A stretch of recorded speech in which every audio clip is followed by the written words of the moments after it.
আসসালামু আলাইকুম। ওয়ালাইকুম আসসালাম।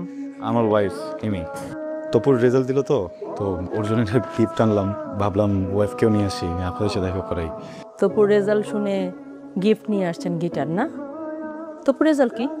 সরি, মানে তপুর রেজাল্টটা কি? এ মাইনাস।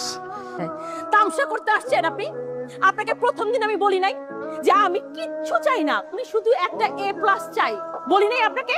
এ মাইনাস রেজাল্ট শুনে গিটার নিয়ে আসছেন এই বাসায়?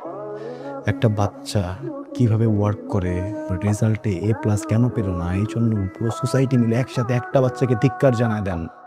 দেখেন, আপনার বাচ্চাটাকে আমি অনেকদিন পড়িয়েছি, তারপরও আমি এখানে দাঁড়িয়ে চ্যালেঞ্জ করে বলতে পারি আপনাদের থেকে আপনাদের বাচ্চাকে আমি বেশি চিনি। আপনার বাচ্চাকে আমি যখন পড়াতে এসেছিলাম তখন 7 বিষয়ে ফেল করা একটা স্টুডেন্ট ছিল।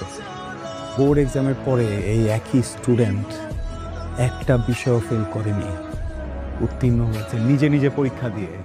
এ প্লাস পেলো না। কেউ কি একটাবার জিজ্ঞেস করেছেন 7 বিষয় ফেল করা স্টুডেন্টটা কিভাবে এ মাইনাস পেলো, কিভাবে পাস করলো, প্রত্যেকটা সাবজেক্টে কিভাবে পাস করলো?